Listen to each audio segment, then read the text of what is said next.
Nagharap na sina pambansang kamao Manny Pacquiao at Floyd Mayweather Jr. sa Nokia Theater para sa pre-fight press conference para sa kanilang inaabangang laban.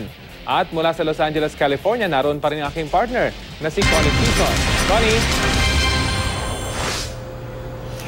Yes, partner. Alam mo, maaga ngang luminya ang mga media, no? Mga kasamahan natin sa media dyan sa may Nokia Theater kaninang umaga dito sa LA para lamang dito nga sa pre-fight press conference at ang red carpet arrival ni pambansang kamao Manny Pacquiao at ni Floyd Mayweather Jr. Alam mo, kanina nung pagdating nitong ating pambansang kamao, mga alas 11 ng umaga dito, ay talagang ngiti-ngiti ito at relax na relax ang kanyang itsura, no? At agad din ito nagpa-interview sa mga media na nakaabang na from all over the world, no? Napakahaba ng pila ng mga media na nandiyan dyan at nag-aambang talaga sa ating pambansang kamao at gayon din kay Floyd Mayweather Jr.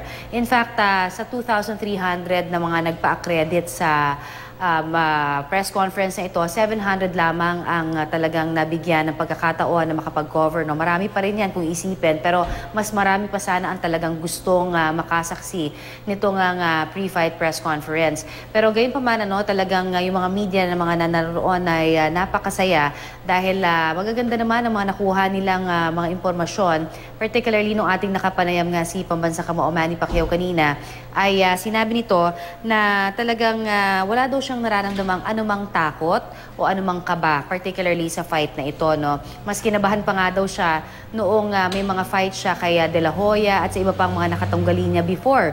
At nung tinanong natin kung bakit, sabi niya he is at peace, binibigyan daw siya ng peace ng Panginoon at alam niya daw na mapapasakamay niya ang tinasabi nga ngayon na talaga nagahari sa boxing na si Floyd Mayweather Jr. At hindi rin daw siya nababahala na siya ang underdog ngayon sa laban na ito. In fact, mas lalo pa nga daw siya na nagkakaroon ng talagang intense na talagang gustong-gusto niya talaga na talagang manalo-lalo, para nang sa gayon talaga ay hindi siya makabigo ng kahit sino mang umaasa sa kanya talaga dito sa fight na ito.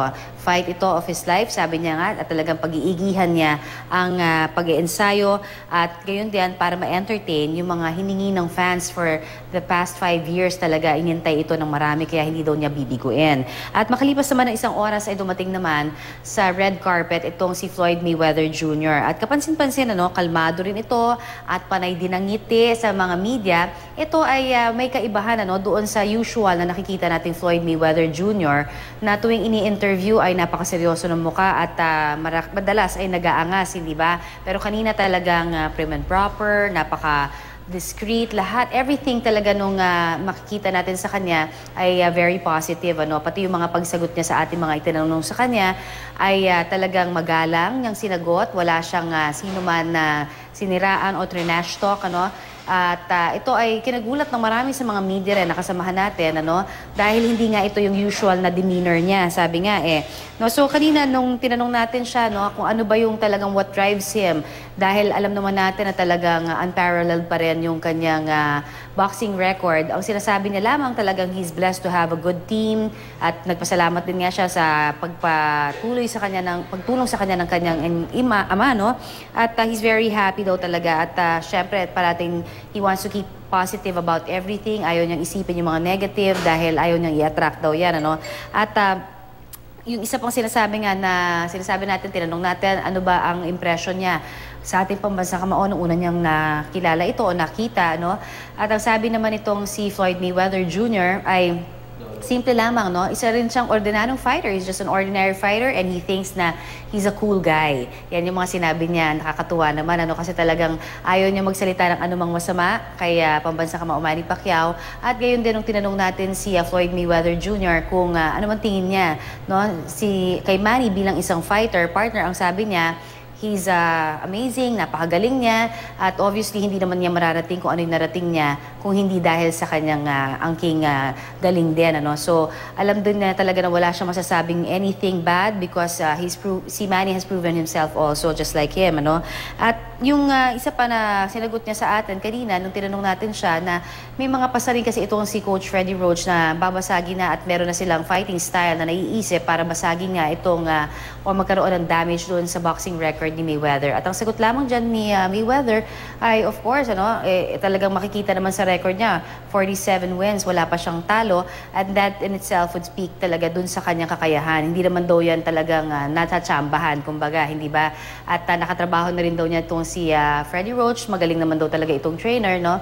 Pero syempre, para sa kanya, kumpiyansa siya na talagang hindi mangyayari yung mga iniisip ni Coach Freddie na mababasag nila yung kanyang depensa at yung kanyang style na ginagawa rin ngayon para kay Manny, na talagang iniisip niya na magiging susi para matalo niya ang ating pambansa kamao.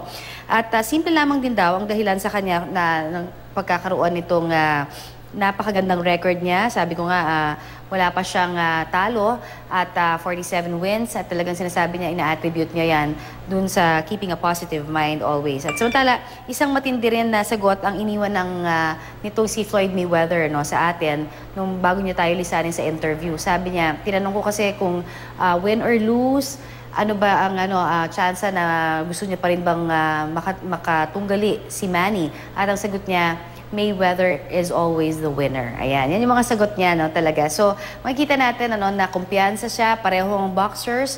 Nagpahayag din sa press conference na very respectful sila of each other. Hindi katulad ng mga previous fights na may mga nagta-trash talk. Si Mayweather, nag-thank you din siya kay Manny. Gayon din si Manny sa kanya at sa bawat kampo. At pagkatapos niyan ay very heartfelt. Pareho yung kanilang speech. Si Manny, binalikan niya yung kanyang mga pinagdaan ng paghihirap bago niya nakamit ang tagumpay. At si Floyd Mayweather Jr. naman nagpasalamat sa kanyang ama, na alam naman natin na for the longest time ay nagkaroon sila nito ng pag-aaway o hindi pagkakaintindihan. Kaya hindi natin alam kung yung pagka-crack ba ng voice niya kanina dun sa press conference has got something to do with that, or baka naman talagang nangangatilangan lalamunan. Hindi natin alam. Pero may mga ganong insidente, may mga speculation na dahil may mga nakapansin nga na medyo nagka-crack itong voice ni Mayweather. May nagsasabi baka parang kinakabahan daw, o yung iba naman baka nagiging emotional as he was thanking his dad and his team. So, in other words, itong lahat ng ito, masasabi natin, all in all, naging maganda itong press conference na ito. At eto na nga, sabi nga ni Floyd Mayweather, matagal din tayong lahat nag-antay, pero naririto na ngayon ang pagkakataon na ito. So balikan po natin ang ilan sa mga pahayag na kanila namang binitawan, particularly ni Floyd Mayweather Jr. sa atin kanina. Mas worried ako doon sa mga fight ko na kay De La Hoya, Cotto, Margarito, than this. Bakit? God gave me a peace of mind. Finally, the fight is happening, and I'm excited for this fight. And it's been a long time that we're waiting for this fight to make happen. But it's about time. It's about time. It's a matter of time. So finally, it's happening. So I'm happy, and I'm really excited for this fight, and excited to train hard and focus the training. What do you think about Manny as a fighter? Oh, he's a remarkable fighter. He's a good fighter. He done something right to get to this point. And my job is just to be smart. Win or lose, will you be considering to fight Manny again? Floyd Mayweather is always a winner. Alright, yan ho ang pahayag ng ating pambansa kamao at ni Floyd Mayweather Jr. Ukol pa rin dito sa nalalapit nilang laban sa Mayo 2 dito sa Amerika at 3 naman dyan sa Pilipinas.